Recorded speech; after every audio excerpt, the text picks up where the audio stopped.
La moral, dijo, no es cuestión de complacer a Dios, ni es cuestión de fidelidad a reglas abstractas. La moral es simplemente el intento de producir tanta felicidad en este mundo como sea posible. Bentham argumentó que hay un principio moral fundamental, el principio de utilidad.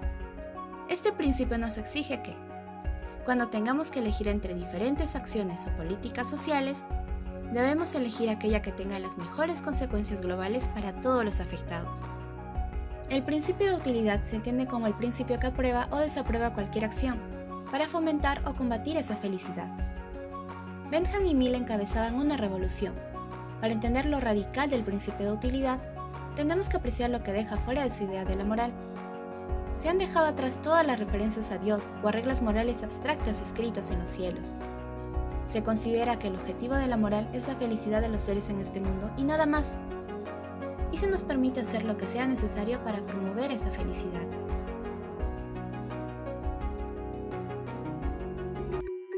El matar a otro es, por lo general, condenado por la sociedad y la ley. Sin embargo, ¿qué hay de los casos en los que se mata para evitar el sufrimiento de una persona? La eutanasia es definida por la Real Academia Española como una intervención deliberada para poner fin a la vida de un paciente sin perspectiva de cura. Esta definición es la que se usa coloquialmente. Sin embargo, el profesor de filosofía moral de la Universidad de Miami, James Rachels, habla en un texto publicado en los años 70 sobre una distinción que suele hacerse entre dos tipos de eutanasia. La eutanasia activa, entendida como la acción de provocar la muerte de un paciente, y la eutanasia pasiva, omitir acciones o tratamiento que prolonguen la vida del paciente. No obstante, hay una discusión sobre si el segundo caso puede ser considerado eutanasia, puesto que no hay una intervención para evitar el sufrimiento con la muerte. La eutanasia activa solo es legal en 5 países del mundo: Países Bajos, Canadá, Bélgica, Luxemburgo y Colombia. Países Bajos fue el primero en el mundo en permitirla en el 2002.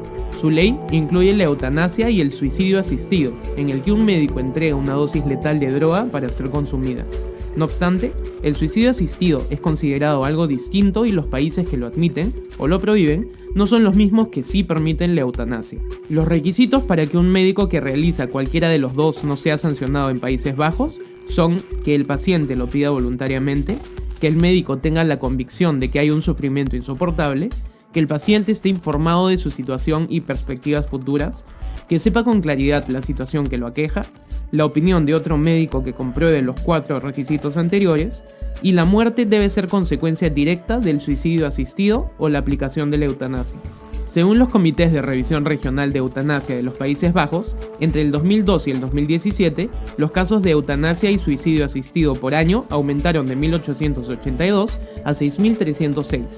Adicionalmente, la Real Asociación Médica Holandesa informó que en el 2016 el 68% de los que solicitaron la eutanasia tenía cáncer. Por otro lado, en Latinoamérica la eutanasia pasiva está explícitamente regulada en Chile, Argentina y Perú.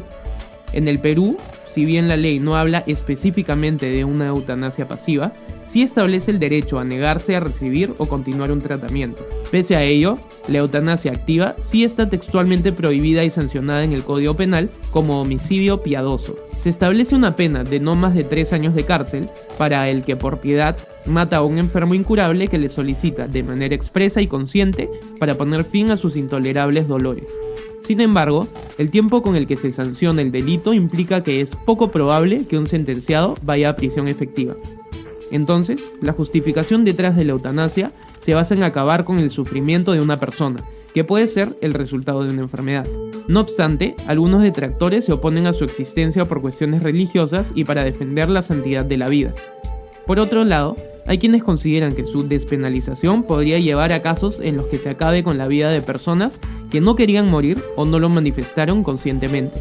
Por ejemplo, un estudio en Países Bajos en los 90 reveló que en el 0.8% de las muertes por eutanasia se aplicó sin que los pacientes dieran su consentimiento de forma explícita, aunque en la mayoría de los casos la muerte era inminente y en casi todos había grave sufrimiento. Adicionalmente, se argumenta que la posibilidad de un error en el diagnóstico podría devenir en una muerte innecesaria. Ana Estrada es una joven que tiene una enfermedad incurable, progresiva y degenerativa. Ana Estrada hoy no puede mover los brazos, no puede mover las piernas. tiene una tracostomía que le han hecho en la garganta, donde todos los días le conectan un respirador artificial. Tiene una gastrostomía que le han hecho en el estómago, donde a través de un tubo le alimentan. Ella no puede recibir el alimento por la boca. Recibe mediante un tubo alimento líquido directamente al estómago. Ana Estrada no puede mover los brazos, no puede mover las piernas. Ana Estrada depende absolutamente de otras personas y sufre dolores enormes, no solo físicos, también psicológicos, por su condición. Ana ha pedido, a través de las redes, a través de su blog, a través de los medios de comunicación, que le permitan morir. Si bien es cierto, la Constitución Política del Perú establece que la vida es un derecho fundamental, también dice la Constitución que la protección de la dignidad de la persona es el fin de la sociedad y del Estado. Y sostiene Ana que las condiciones en que vive ya no son condiciones dignas. En consecuencia de esto surge otro derecho que hoy día se discute en el mundo, que es el derecho a la muerte digna. No está reconocida expresamente en nuestra Constitución. Sin embargo, el artículo 3 de la Constitución establece que aún los derechos que no están establecidos en forma expresa en la Constitución pueden ser reconocidos como derechos fundamentales si surgen de los principios fundamentales que defienden a las personas humanas. En consecuencia, el derecho a la muerte digna es un derecho fundamental que debería ser reconocido por el Estado peruano. Pero tenemos otro problema aquí. El artículo 112 del Código Penal establece lo que se llama el homicidio piadoso, es decir, lo que se llama normalmente eutanasia. El que mata a otro por piedad también puede ser procesado y condenado, incluso privado de su libertad, conforme lo establece el Código Penal. Entonces nadie puede ayudarla a morir. Ella no puede matarse por sí misma porque no tiene la fuerza, los medios, es imposible. Entonces pide que le ayuden a morir. Pero si alguien le ayuda a morir, puede ir a la cárcel, puede dar a morir. Frente a estos hechos, la Defensoría del Pueblo ha interpuesto una acción de amparo contra la norma, es decir, una acción de amparo para que el artículo 112 del Código Penal no se aplique en el caso de Ana Estrada, para que los médicos le ayuden a morir. Es un tema que está en discusión y se va a resolver a nivel de esta acción de amparo.